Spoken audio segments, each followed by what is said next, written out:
Right, we're on 70 now. No, 70, 70, no, don't 70. do it, don't do it.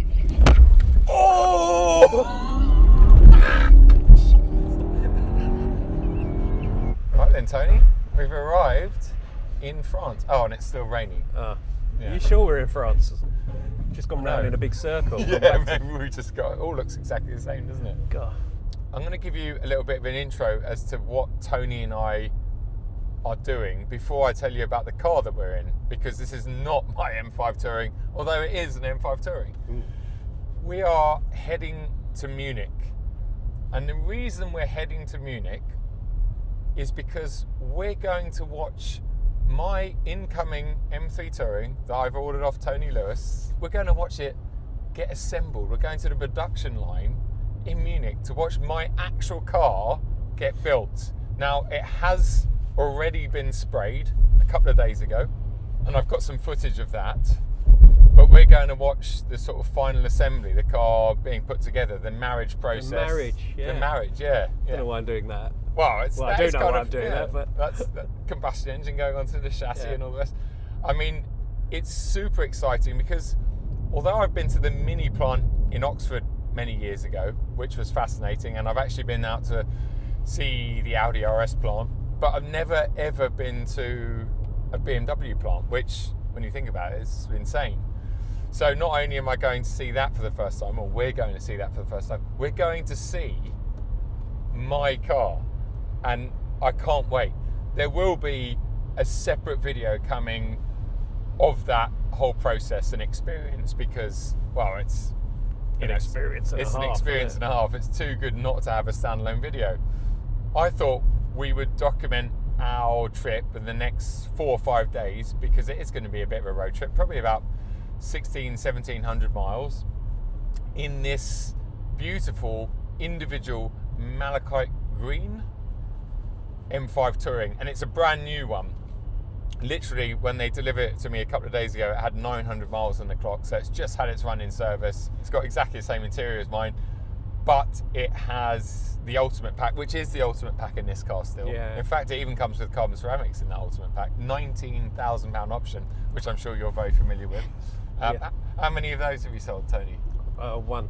One, okay.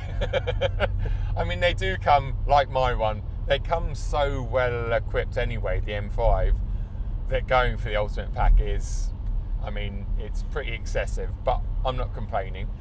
The reason we're in this car and not my M5 Touring is simply down to tyres. And I know you're probably there going, wait a second, Joe, you're a Michelin brand ambassador. Now, what I didn't realise when I was asking James at Michelin for winter tyres for the M5 that I've got at home is that nobody actually does winter tyres for the regular 21 inch staggered wheels that come on M5s. As with many cars in Europe, German cars, they have winter wheels a lot of the time, don't they? Which are smaller wheels. So in order to get winter tyres for this car, you need to go for the smaller wheels. And we're running 20 inch wheels on the rear axle that look like they come off a caravan. They look like they're 18s. They look like they're 18s. They look really small. But when I was speaking to BMW about this trip and panicking about not being able to get winter tyres, at one point actually, and I haven't told you this, Tony, the only winter tyres I could get in the short period of time that we had were for my M2. so we almost came in my M2, would have been here in bucket seats. I wouldn't have been impressed with that. No, although it would have been nice to give that car a bit of a run. But I spoke to BMW UK, and the lovely Martin and Tom very kindly said, wait a second, Joe, we've got a brand new M5 Touring that needs a few miles putting on it. And here we go. And actually, yeah, it's quite nice to not put nearly 2,000 miles in a car that I'm going to hand back to you. Now I add a little bit of value. Very, very nice. Very, very nice. For me. So yeah, that's it really. We find ourselves in a £141,000 M5 Touring press car. The sun is coming out, and yeah, I'm really looking forward to the next few days. I'm really, really excited and glad that I've got Tony here with me to to experience and enjoy this process. Well, you say that now. Let's see how you feel in a couple of days. Yeah. Watch our face expressions over the next couple of days. Tony's face was I'll be sitting in the back. sitting in the back looking as unimpressed as you did when we were doing the ordering video for my M3 Touring. I picked up on a few of those comments, and yeah, Tony didn't look that happy. We're heading to Stuttgart tonight. We're staying in the V8 hotel, which is one of my favourite hotels. I haven't been there for a while. And tomorrow we've got a few adventures planned. So I thought what we'll experiment with today is actually how far we'll get on a single tank and maximum charge. So when we left the Hilton at Ashford, which is just near Folkestone this morning, I had a fully charged battery showing 41 miles of range, and I filled up with fuel. So let's see how far we can get today on a complete fully charged and fully fueled M5 Touring, because it's something I've never experimented with. It doesn't have a massive tank. It's got, I think it's 59 or 60 litres. Obviously it's quite a thirsty big V8 engine, but it'll be interesting to see if we can squeeze out. I think I'll be impressed with like 400 miles. Would be a good range. We'll join you a little bit later, and we've got some really cool things planned throughout this trip. So yeah, I hope you guys enjoy this video.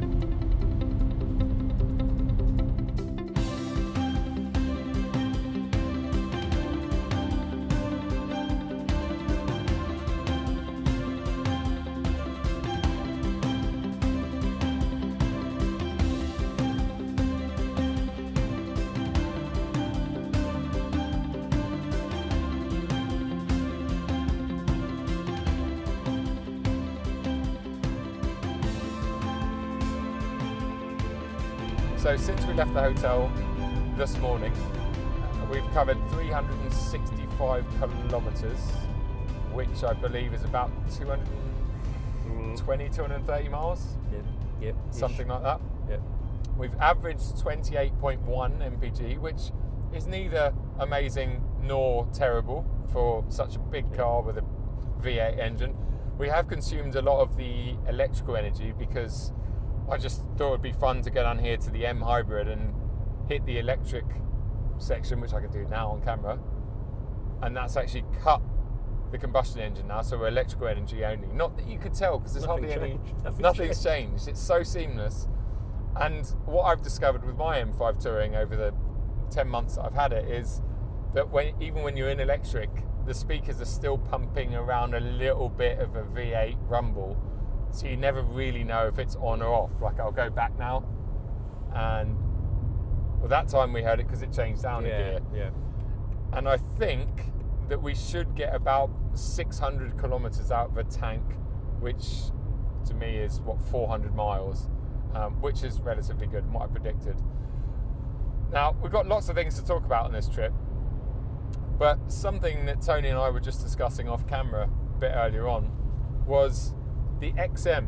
And recently on the Drive Talk podcast, if you don't know what that is, it's a podcast that myself, Petrol Ped, and Patrick run. We discussed the XM, and while we were talking about the XM, because Patrick recently had or borrowed a press car in Austria, he borrowed an XM50E.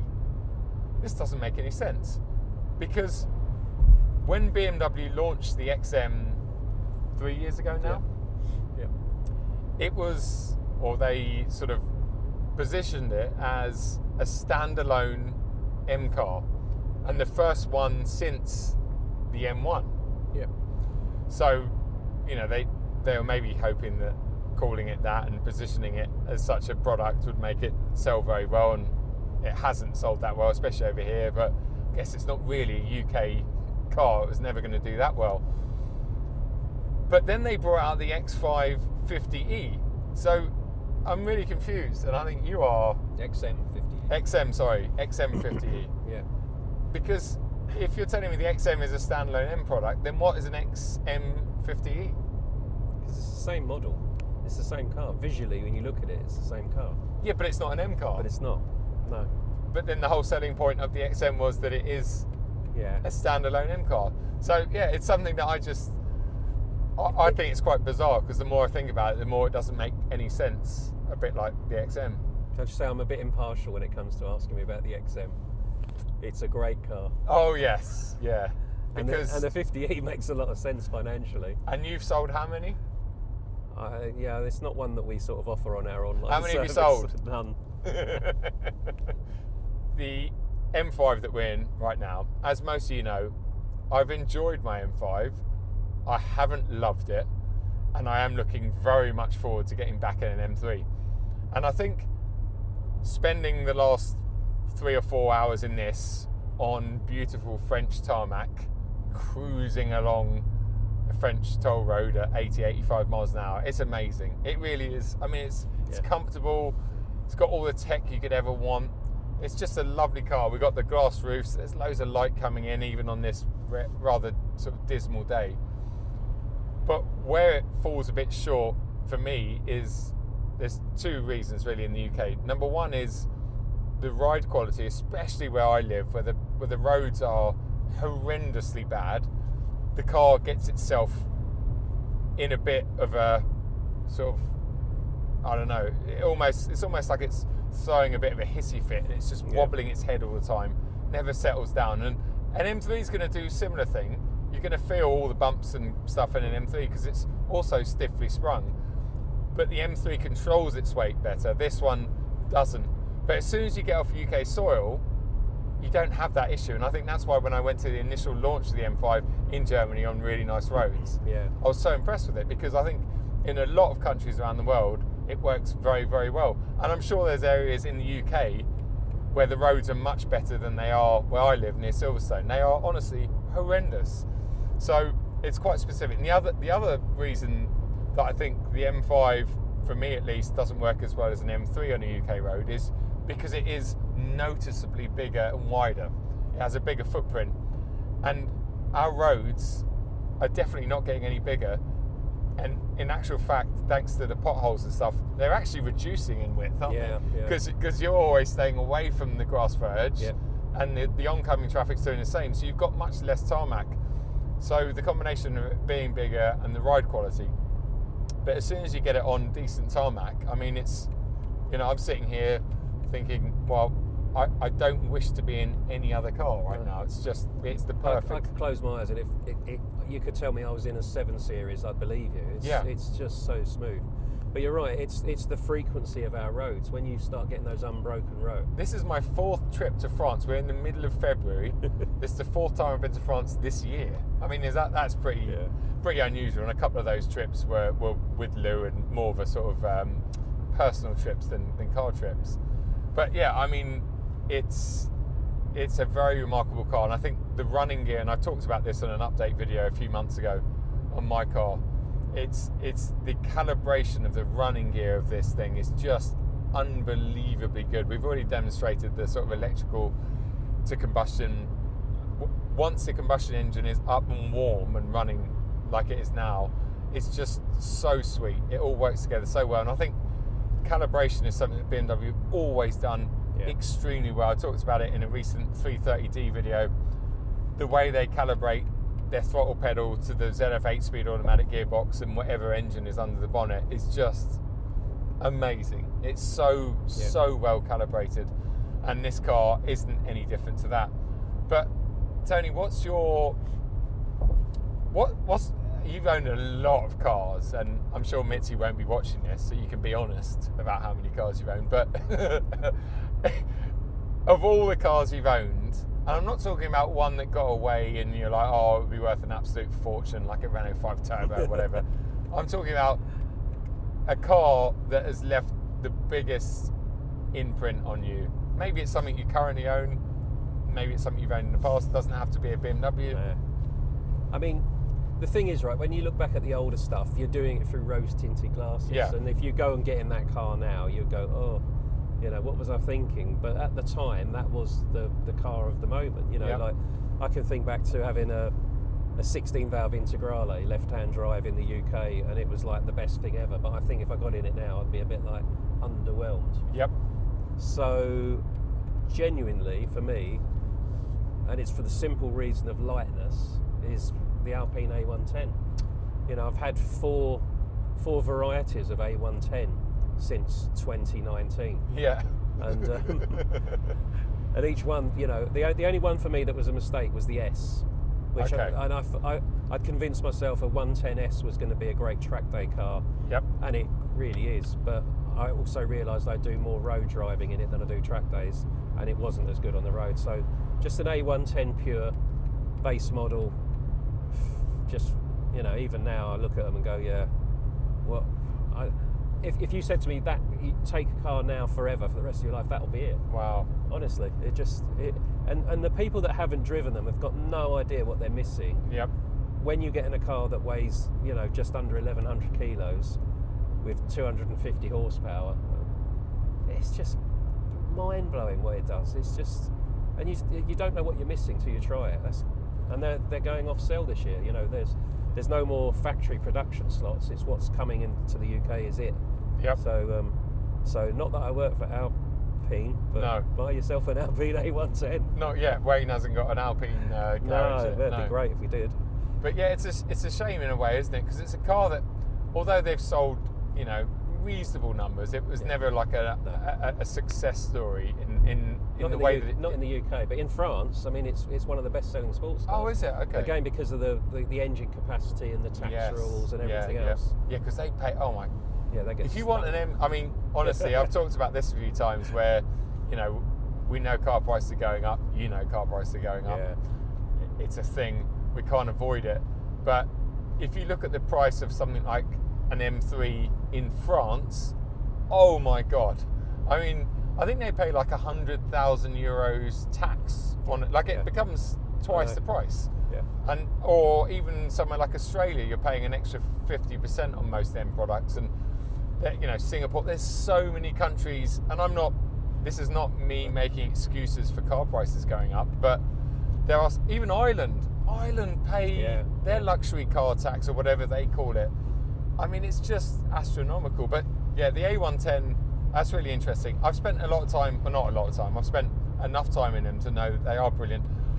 Unfortunately, my lanky frame just about struggles. I took your one out on track once, didn't I? With the helmet on, and you were just like wedged into it. And my knee, nothing quite fits, and as a result, it lets the experience down a bit because I can't fit in the car, and that's the problem. You know, I wouldn't ever give my height away for anything. I love being the height that I am, and it has its benefits and it also has its negatives, and they're usually things like go-karting or small sports cars, Japanese cars. Yeah. There's a lot of cars that I've really struggled with over the years that I just can't fit in, and that's why I talk about driving position in pretty much all my videos, because for anyone that is tall and lanky, it is unfortunately a thing, especially track days when you've got a helmet on and you're just like that. But that's okay. But that's really interesting. I think they are such brilliant cars. They're just underrated. Underrated. Yeah. And it's funny you say that about the base car being the best, because I kind of think that with like 911s, the base 911, it's a bit softer sprung. It's got everything you need. But I think if you lived in France or definitely somewhere like Germany, then something like the S would probably be the better car, because the roads are smoother. Yeah. And that extra bit, it's a bit more powerful, is it, the S? Yeah, I mean, it's got no more torque, but it's got, you know, an extra 40-odd horsepower. Yeah. And it does, you know, I had the S and drove it on a track, and you do feel the power at the top end that bit more. But I've never, ever had the base model and think it's lacking horsepower. It just drives within its own limits, and it just, you know, if you put it in sport mode, put it in manual box and sort of up and down the paddles, and the thing just, you know, it's cliche, breathes with the road, but it really does. Like, you can feel the steering wheel wiggling in your hands, but you're still tracking dead straight. Yep. Because it just swallows all of the little bumps, and, you know, you've got smaller wheels, smaller brakes, so everything is just, you know, better because you're not carrying all that extra weight in the car, and you just feel it. Yep. Within 50 yards, you drive it, and you go, oh, that's what I've been missing. You know, it's just great. Just comes alive. I mean, it really does. Even when I jump back in my M2, especially out of something like this, I get most of that feeling. But then I know if I jumped out my M2 and into an Alpine, it would be another level again. And well, I did that track day. The first track day I did after 4 years of driving Alpine A110s on track, I went out in the G87 M2. Yes. And I went down Snetterton, down the main straight, And I got to the end and I thought, right, just brake like I do in the Alpine. And I wasn't stopping because there was just so much extra mass in the car. And I was like, oh my God. And I nearly overshot and went into the runoff area. I was just like, just bailed it in at the last minute. Yeah. So, just weight is the enemy. It is the enemy. And it does give you a lot of appreciation what these manufacturers do with cars like this to make it, although if you jumped out of an Alpine, it would feel like a big heavy tank.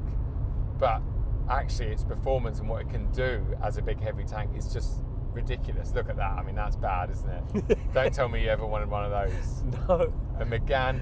Who was this? Ronnie O'Sullivan. CC. I remember, I'm sure it was Ronnie O'Sullivan years ago. I remember watching, so when were they out? What was that, mid-90s? Yeah, mid to late 90s? Late 90s, yeah. And I remember Ronnie won a snooker tournament somewhere and he was like, oh man, he goes, it was either a prize to win or he said he can finally get out and afford his dream car. And the presenter was like, oh, what's that? He's like, I'm going to get a Megane CC. Aren't they Megane CCs or something? Yeah, coupe cabriolet. And I just remember thinking, oh, Ronnie, I thought you were so cool up until that point. Like, you didn't have to say that.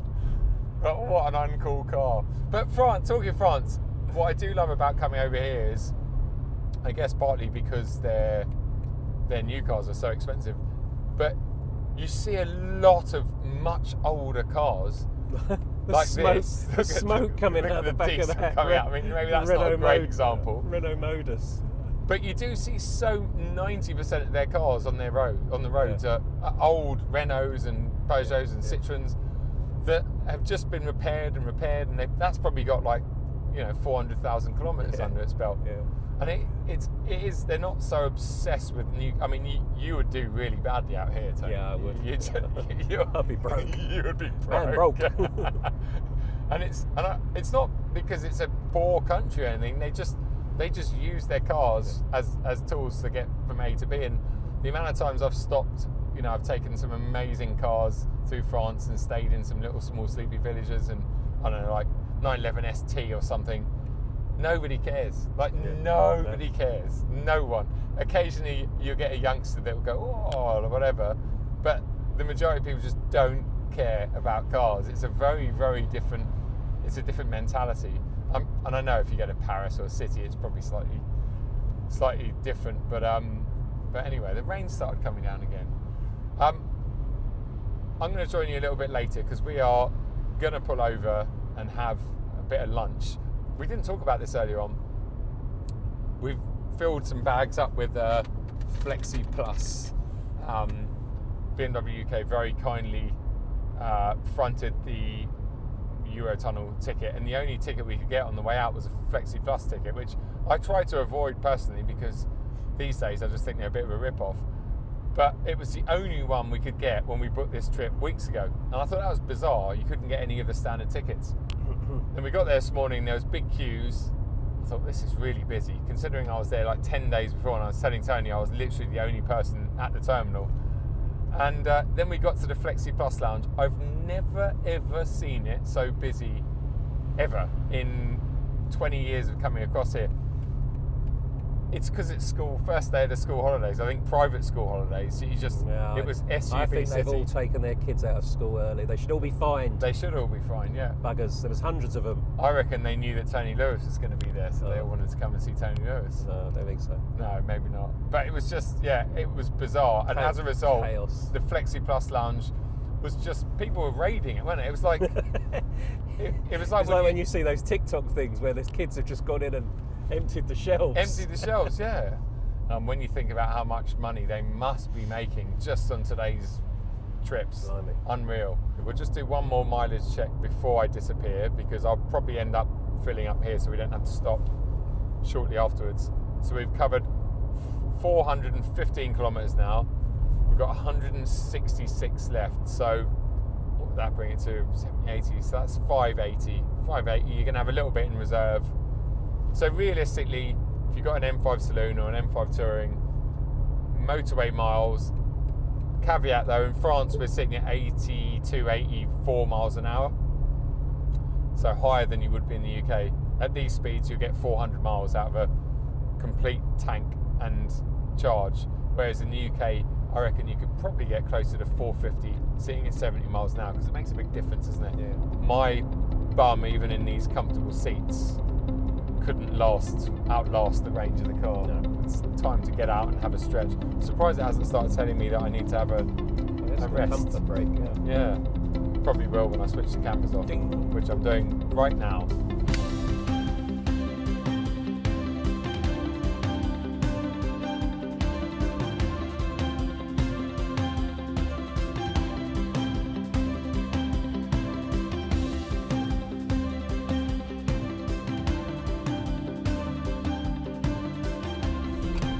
We have just arrived in Germany, and it's been a pretty painless journey. Just about to clock over 700 kilometres, which is about 450 miles. The car's been an absolute joy, and we are just about to join a German Autobahn. Yeah, baby! We are slightly speed restricted because the winter tyres we have on this car, I think they're V rated, so about 150. 160 miles an hour, yeah. I was looking forward to this bit. Well, 150 will initially feel quite fast after spending years driving in the UK. It's 4:30. We're heading towards Stuttgart. There's probably going to be a fair amount of traffic, but let's just wind this girl up a little bit. Oh, I love that sign on the dashboard. Yeah. You forget that's the thing about this car, the Jekyll and Hyde side of it. We've just spent the past 6-7 hours just cruising, and you forget that it's just an absolute, well, that's 200 kilometers per hour, so that's 125 miles an hour, just like that, as we're catching an old E61 Series. What a good looking car that is now, isn't it? 2 pipes, so it's probably a 530i maybe. Yeah.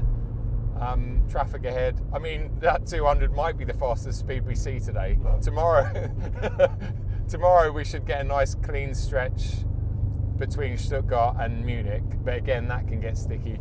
This is the reality of Autobahns for anyone who doesn't regularly travel out to Germany.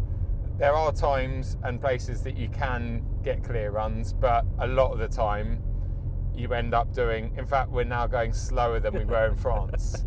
So this is the M25 now, basically. Yeah, well, we're doing 70 miles an hour, so there you go. We are legal in the UK. This might be a good run here. I did have a question, but it's just gone right out of my head.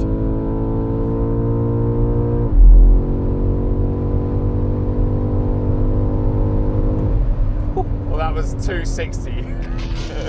Those carbon ceramics are working. Good. Yeah. As all our luggage comes flying forward. And my lunch. Right, okay, I'm happy with that. 260. I can sleep well tonight now. Wow, what an absolute. I mean, I was out here 10 days ago in an RS3, which is a fast car, but when you get above 100 miles an hour, that's when you start thinking, wait, I just need want a bit more. This is just an absolute beast. It just rips. It's just, the whole thing sits, doesn't it? It's like, whoop. Anyway, sorry, Tony. I do have a question for you. Yes, mate. So, if you could, money no expense, no object. Money no object. Yeah. Right, let's start again. So, if you could take any car from any brand, from any period, and have it built as a resto mod for you personally, and honestly, it doesn't matter what it costs, no expense spared. Okay. Because I know some of these resto mods can be £500,000 quid, so forget the money side. Okay. What car would it be, and maybe what engine would you have in it? And it doesn't have to be a BMW, though knowing you, it probably will be a BMW. Yeah, you've got to think about that one, haven't you? Yeah, I've got to think about it. And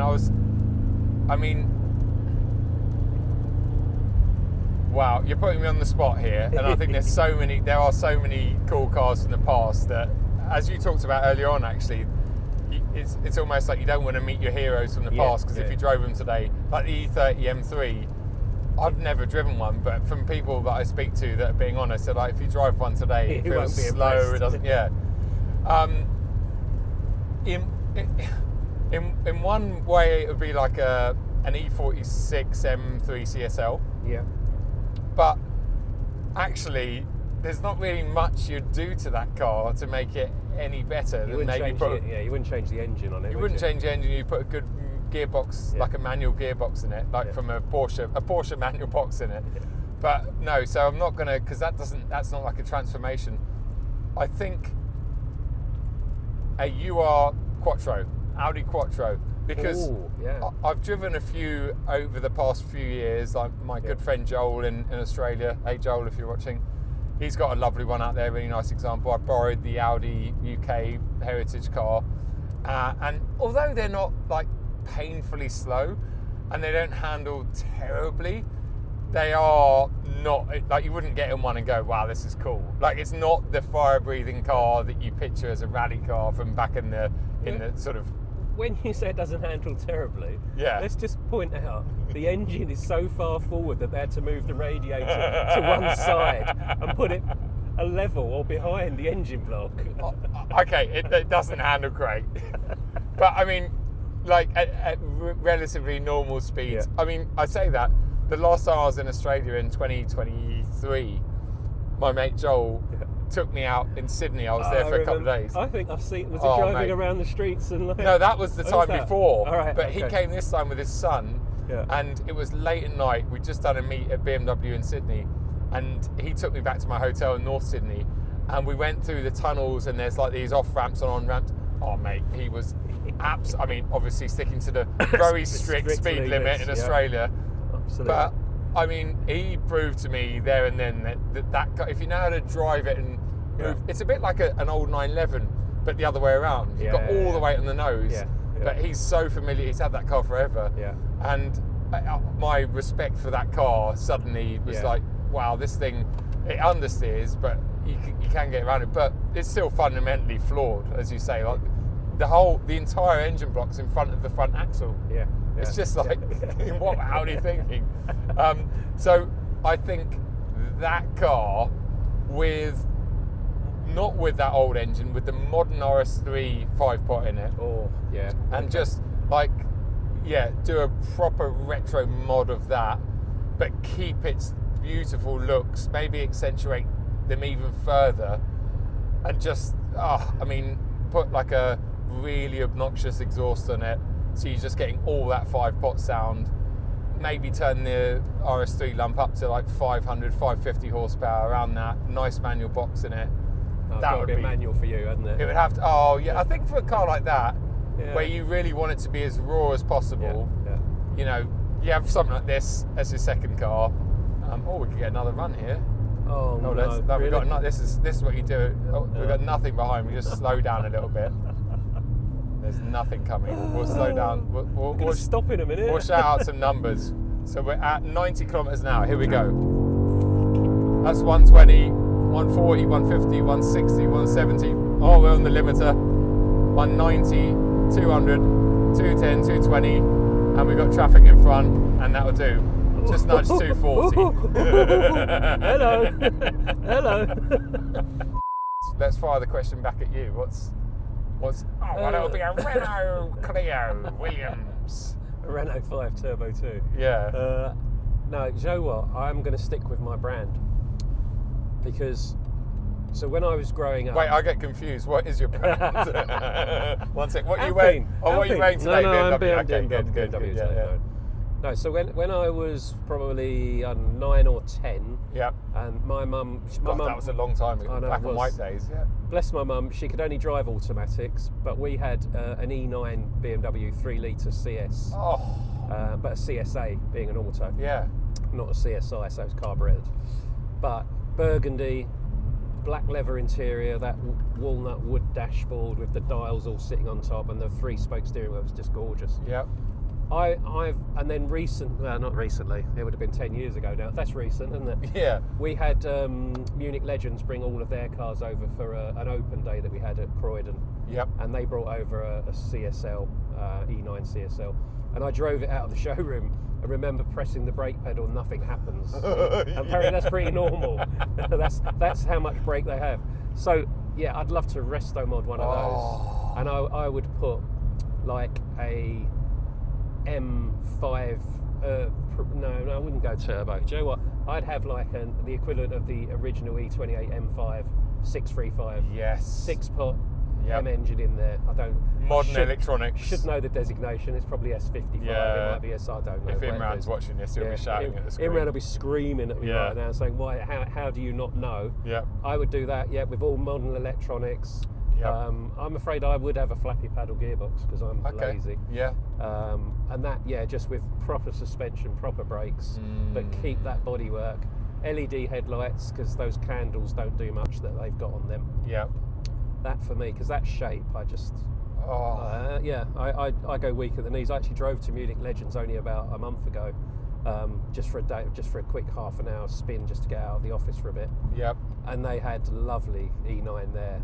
It's probably still there now. I need to get down to and in fact, they messaged me the other day just to ask if if I'm heading down that area anytime soon, pop in for a coffee. I'd love to. I've never been to Munich Legends. I've driven past there once or twice when they've been closed on the weekend years ago. But it's a small showroom, but they've got a lovely workshop. There's always interesting stuff out the back, and But I mean, there was 5 or 6 cars in the showroom, and I literally was just falling over them. There was an E30 M3, obviously, because that's what they love.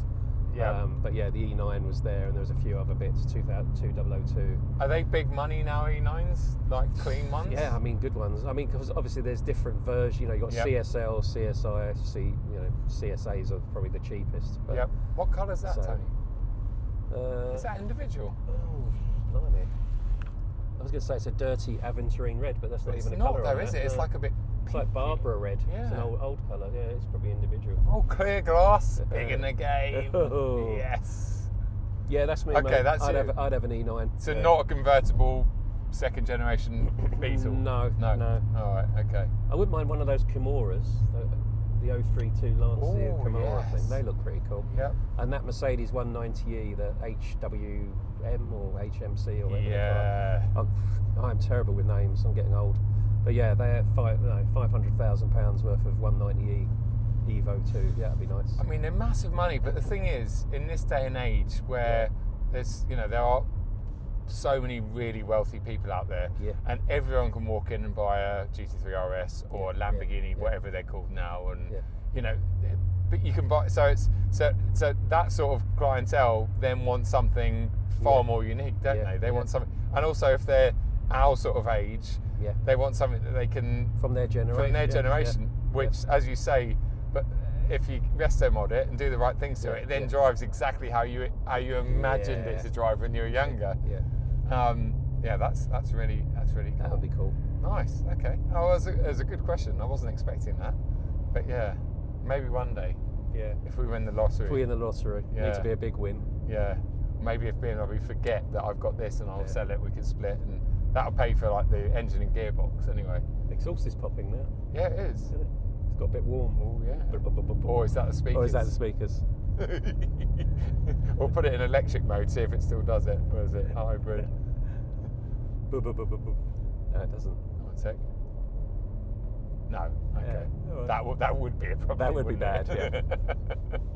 Anyway, guys, it's now getting dark because it's fast approaching 5 o'clock, and we're about an hour and 15 minutes away from the hotel. And tonight's hotel is actually the V8 Hotel just outside of Stuttgart in Germany. It's a really cool hotel. It's very car themed, as you might have guessed by its name. So I will bring a camera in with us this evening and I'll show you a few little clips. And then I look forward to bringing you on the adventures when we wake up tomorrow.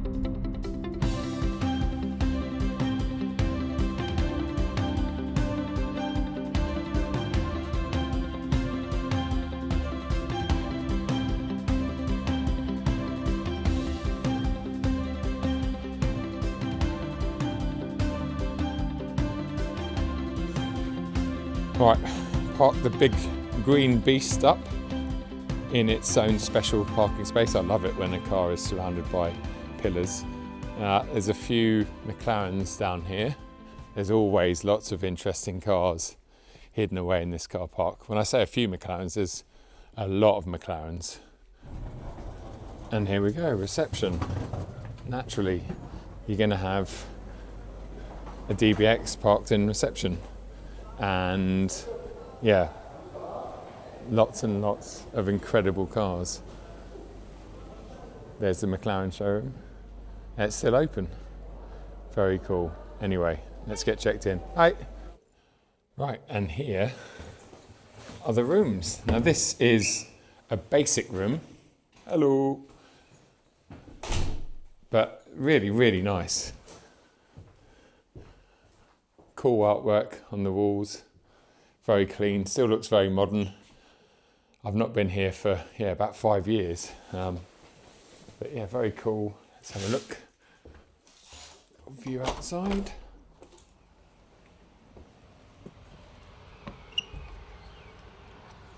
Fantastic. Good night. I hope you've enjoyed today, and look forward to tomorrow's adventures. Day 2, and we have just left the V8 hotel. We are now heading the short distance over to the Porsche Museum, which is about 20 minutes depending on the traffic from the V8 hotel. I'm going to have a quick look around the Porsche Museum because Tony's never been. I was there actually quite recently, I think October, November time with Patrick, but I love going there. I mean, it doesn't matter what sort of petrol head you are, I think you can appreciate Porsche and their sort of history and some of their beautiful models. But also, while we're talking about Porsches, I am wearing a t-shirt from Petrol Heart, and I've actually teamed up with those guys. You might have seen this 996 Styles t-shirt and many more on Misha's channel because Misha's done a lot with him. Now I can offer you lot 10% off if you use Joe Achilles at the checkout. They do so many really, really cool designs, from t-shirts with the original Fiat Panda on them to supercar jumpers like the one, in fact, that's kind of half on display behind us. So head over, check out their website and what they've got. They're really good quality, and they fit really well. I'm 6'4" and I wear XL for reference. Anyway, we'll see you at the Porsche Museum. Original 718 Spider RS. Current 718 Spider RS. We've got this beautiful 997 Gen 1 GT3 RS.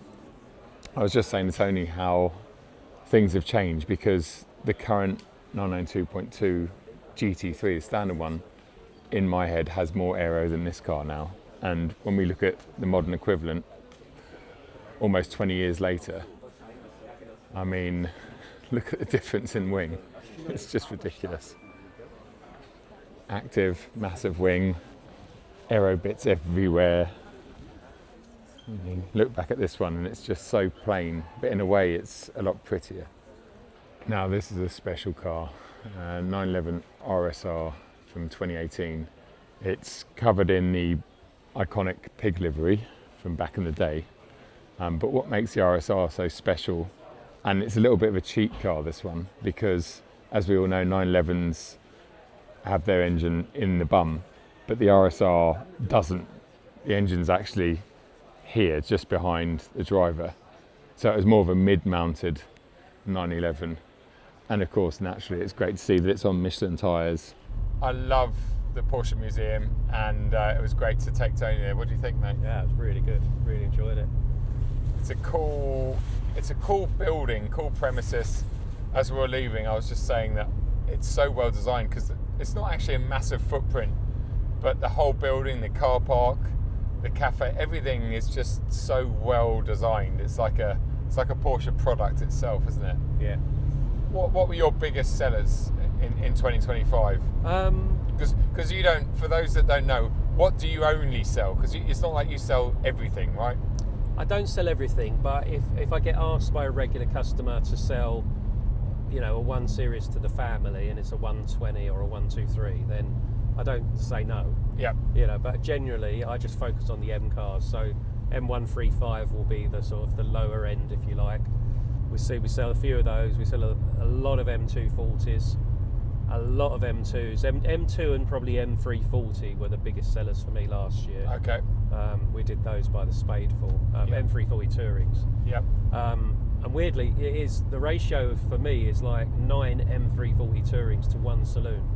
Wow. So the following for M340 Touring is massive, which no doubt is thankful to sort of the videos you've been putting out and the fact that the car is just the Swiss Army knife. You know, it's just such a great all-rounder, does everything. Yeah. And for anyone that doesn't really want an SUV and be sitting perched up and carrying all that weight around, it's the perfect car. You know, it's the perfect hold-on. Yeah. So so M340 Touring and probably M2 have been the best, and then M240s. We do sell a lot of M3s and M4s, but it is a smaller market, as you can imagine. So it's they're big money now, aren't they? It's a big ticket car, So an M3 or an M3 Touring with a couple of boxes ticked, and you're at 100 grand. Yeah. Whereas you put everything on a M340i and it's 70 or 75 or whatever. And as we're heading to Munich to look at my new car. You're wishful thinking. Yeah, we're not picking it up yet. It's individual paint, lime rock grey. At least you hope it is. What's that? Nothing. At least I hope it is. Yeah, what have we changed it to? We get there. You know what I'm like. Pressing buttons. Individual dog dick red. What's the uptake on individual paints, and how does it work? Because I mean, I think this one we're in the M5 Touring malachite green, which is a beautiful colour. It really suits this car. But on this, I think it's like £5,200. Yeah. So the pricing of individual paint scales up with the size of the car. So one series, 2 series, and 3. Sorry, 1 series and 2 series are a lower level. 3 series and 4 series, X3s sort of sit in a middle price, and then there's the upper banding for X5s, M5s, 5 series, etc., etc. Yep. So it does scale up in price, but I think the thing was it is selling really well now, but there's a really, really simple reason for that. What it was a couple of years ago, you had trouble finding individual paints and showing them on the system for cars, especially as a customer searching. And secondly, some dealers don't realise how to order them, because you can't turn an existing car that's in the pipeline from a series colour into an individual colour. Yeah, see, that's all so complex. I remember when I was thinking about mine, or I knew I was going to order one, and you actually initially said individual, and I was like, oh. Yeah. And then you said to me, I've got an individual build slot or something. And I was like, well, what do you mean? Like, you've either got an M3 build slot, or you haven't got an M3 build. So they're different build slots. Yeah. So when you order a normal coloured car, it goes down one pipeline on the system, so to speak. Yep. And then it has to stay in that range of colours that are on the configurator for that car. Okay. There are some what they call semi-individual colours, SABI colours, which means like Dravit Grey, Tanzanite Blue, where you pay a little bit more money, but they're not classified as a true individual colour, so it's available on that series. Sure. But when you go into the individual palette at the higher price, those cars have to be built from scratch to the factory, and we have to submit the order manually on the system and wait for Germany to come back and say, yeah, we accept that order, and then it starts the pipeline process that the other cars are on. Okay. And importantly, once it starts that process, you cannot change a thing on the car. Okay. You can ask, you can send a special request in and say, we want to do a colour swap, or we want to add, red brakes instead of blue brakes, etc. Yep. But the factory don't guarantee they'll accept it. Okay. And certainly as the car gets closer to production, it locks in much earlier, so it won't take a change. Because they've got to pick the parts, haven't they? Everything's picked and sequenced so far. Yeah. There's such a queue backlog, if you like, for individual paint that your car's sequenced very early, and they want to say, right, that's going to have all of these things. That's done, dusted. We're not going to change that. Yeah. And equally, you can't. If you suddenly said to me, before the car's got into build, you suddenly went, actually, I've changed mine. I want to put it back to black. Go for a regular colour. Yep. We can't do that to your car because it's an individual car. Individual. So that car now will be built. Someone else will have it, and it will sit there, but it's always going to get built. And I'd have to now order you a normal car through the normal channel and make that one a black car. Okay. So there are some real complications. It's never a dealer being difficult. It is the red tape that works around the whole system that you've got to roll with. Yeah. But the reason that individuals got so much simpler now is you can now order it through the normal sales channel on SA3 that the dealers use to spec your car. Okay. And as a customer, you can now view it on the online configurator, as you know. Yeah. They're all listed, and you can visualise the car on screen as we've shown on our specking videos. Sure. So that that just made life so much simpler. And people are like, oh, actually, that looks really good in Twilight Violet or Twilight Purple or, Yep. you know. Because dark some colours greens look and- great on some cars and they Yeah. look terrible on others, Yeah, right? exactly. Or they don't suit them. So I think it's important that's had its place. It's been a long time coming. We should have really had that system up and running years ago. Yeah. But that, for me, definitely has boosted Individual. And in March, I've got 9 M3 Tourings being delivered, yours being one of them. And of the 9, I think 4 of them are individual paint. Wow. Which So is almost quite a big 50%. ratio. Yeah, That's yeah. nuts. And it's sort of tracking at sort of, I'll take at least 1, maybe 2 orders for an individual paint Yeah. on an M3 pretty much every month. Wow. But it does seem to be the car that's most popular to warrant the cost of individual paint. Yep. Yep. There's not many people ordering, say, an X1 with individual paint or an M135. No. There's a few, but not too many.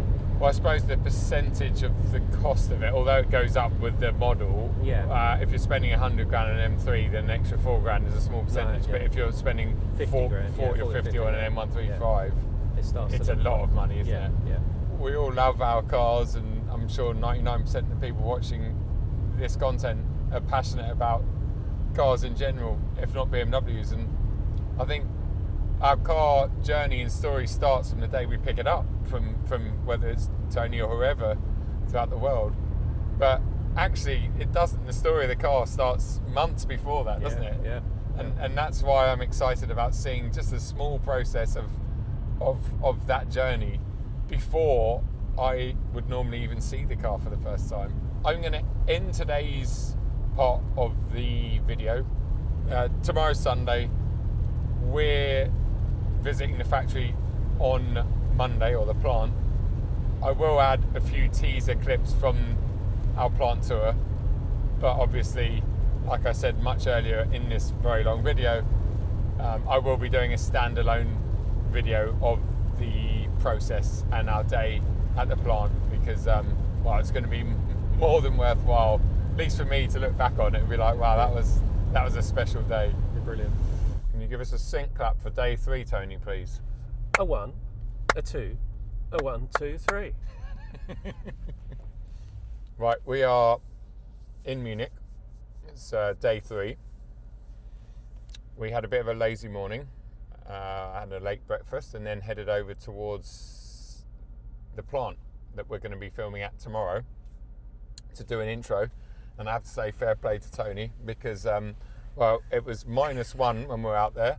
I said to Tony it would probably take about 15-20 minutes, and we were there for about an hour and 15 to 20 minutes, if not a bit longer. Yeah. But I think we got the intro done eventually. And then we've headed over to Motor World Munich. So it's the sister company of Motor World Stuttgart. What do you think of it, mate? That was brilliant. If you're going to go to one, if you've got a choice to go to one of them, then do Munich. Okay. It's just a bit better and a bit bigger. There is some proper bling in there as well, isn't there? I couldn't tot up how much money is in cars is in there. And we had a debate that there's probably more McLarens unsold in there than there is sold in Germany. Well, between there and Stuttgart, I've never seen so many new and unsold McLarens, so maybe that's where McLaren are just sending them to get the numbers up a little bit. But this is the headquarters of BMW M, just on the outskirts of Munich. Oh, there are some camo cars down there. We're going to go and have a look with our own eyes, but I'm not going to put them on camera because I think that would be a bit cheeky. But yeah, this is all BMW M. These are the main officers, and there's even a parking space for the CEO, Mr. Frank Van Mil. This is his parking space. I'm going to be very cheeky and just stick it in there. There you go. Sorry about that, Frank. And Tony and I are now heading back to the hotel for an early night because we've got a very, very early start. I'm not sure what I'm going to bring you from tomorrow, apart from a few little snippets, but obviously that will be in an entirely separate video coming to the channel very, very soon, so keep an eye out for that. But we will join you probably the day after tomorrow when we head to the BMW Museum, have a smooch around there, and then start our long journey back to the UK. Well, this is exciting. We're at the first stage of the assembly line. So these guys are now going to remove the doors.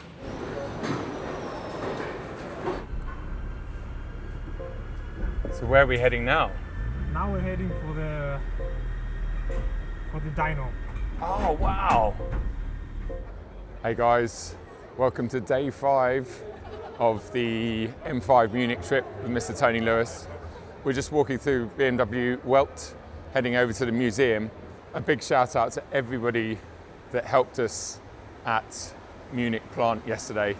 And of course, Frank Van Meel for coming out, CEO of BMW M for coming along for the final parts of my production. It was just awesome. It was such an amazing day. Both Tony and I absolutely finished today. We are well and truly, I probably look exhausted. It was about 11 hours on the floor in steel-capped boots or shoes, and anyway, but it was just, I wouldn't have changed it for the world. It was unreal, and I can't wait to share the whole experience with you guys when I've done the edit in about 6 months' time. Joke, sort of joke, anyway. As we're climbing up these stairs, and we've got the beautiful BMW Welt behind us, you'll see the 4-cylinder building and the museum in front of us. There you go. So we'll join you once we get inside the museum.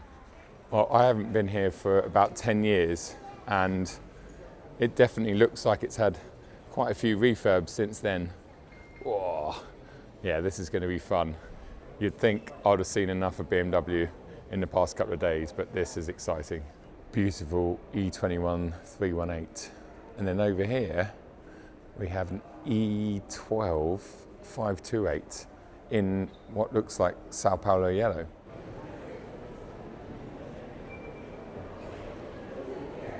We have a whole room devoted to the 5 Series, starting with the E12, E28, potentially the prettiest, E34, look at that colour, amazing, E39, E60, F10, not the most exciting spec in the F10, G30, incredible bit of kit, and then we have the G60, which in my opinion as an owner is definitely the least pretty out of all of them. And here we have a display of all the badges that I had removed off my cars over the years. Now of course BMW don't just make cars, they make motorcycles as well, as I'm very familiar with, owning an F900 GS myself. And they've been building some pretty cool bikes over the years, sports bikes, adventure bikes, commuting bikes, like the bizarre C1 up there. There's a GS down there, more recent one, an R1200 GS. Very cool. What I would give to own an E30 325i Touring. And this particular one is an iX. We didn't get that in the UK. Obviously the X, meaning it's 4-wheel drive, or X-Drive as we call it today. Just a lovely, lovely looking car. A beautiful 1970, 2002 Ti. Stunning design. I wish you could get something similar on a hoodie.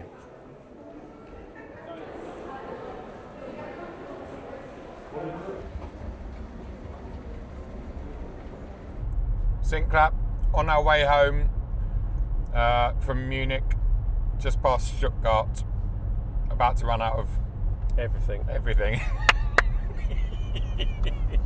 Right, you join us about 3 hours after leaving Munich, Welt and the museum, which was really fun. We have just passed Stuttgart after some crazy weather and crazy traffic jams. Tony's had a couple of little naps, and he's woken up to find that I've run out of fuel. I've genuinely run out of fuel. We're now in an electric range only, and that's what happens with this M5. I've actually discovered that in my own M5 is when you play Russian roulette, the fuel gauge gets to 0, the combustion engine then cuts out, and you get all these warnings saying you're now in electric range only, don't overtake and all the rest of it. We've now got about 20 kilometers of range left, and the nearest petrol station I can find, which is a little bit off route, is about 10 miles away. So yeah, we haven't got too many miles or kilometers to play with, and it looks like yet another serious traffic jam ahead. But talking of the museum, I'll try and get your mind off what's happening now, Tony. Oh, good luck. Tony doesn't like, for those of you that watch some of my sort of road trip videos, especially on my motorbike last summer, I was playing Russian roulette all the time. Sometimes it made me feel very uncomfortable, because on a bike it's not a good feeling, especially when you're on a motorway or something. Yeah. But anyway, what was your standout of the museum, Tony?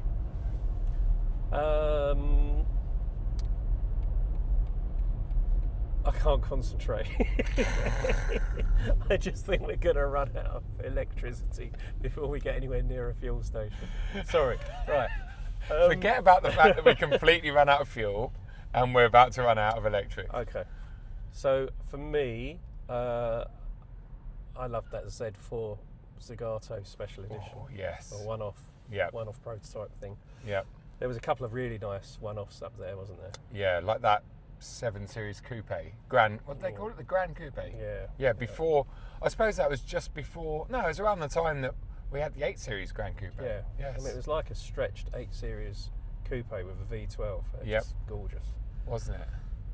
So yeah, they were standing. Obviously, like, I love an E30 M3, and we saw a few of those. Yep.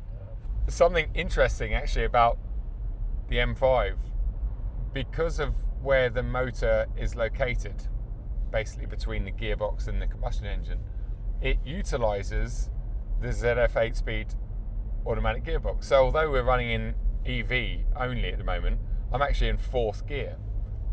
It doesn't allow me to override it and go into manual, but it uses the gears. So unlike a conventional EV like Tony's Alpine A290, that doesn't like going above 60 or 70, 80 miles an hour, because all that's happening is the motor's spinning faster and faster, so it becomes really inefficient.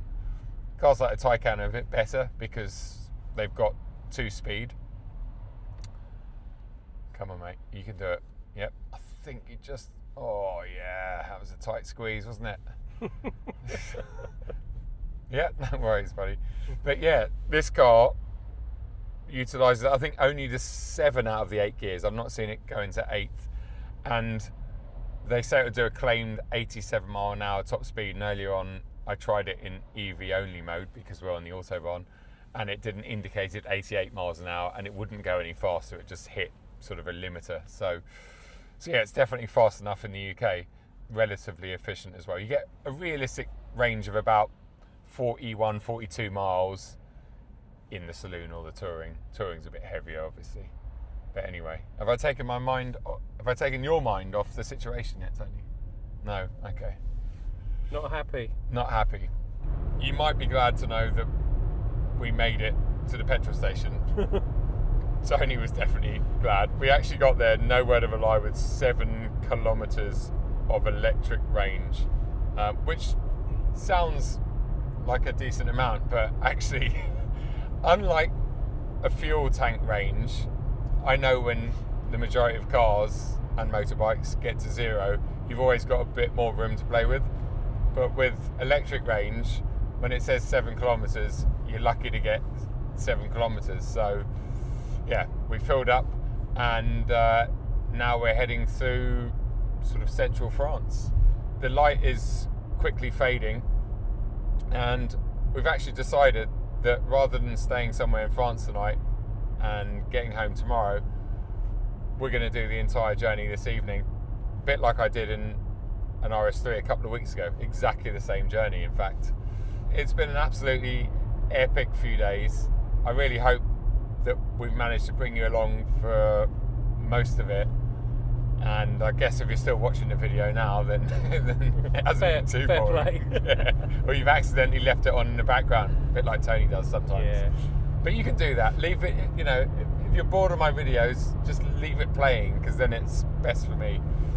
But yeah, jokes aside, it's been a brilliant trip. I want to say a massive thanks to Tony for coming along.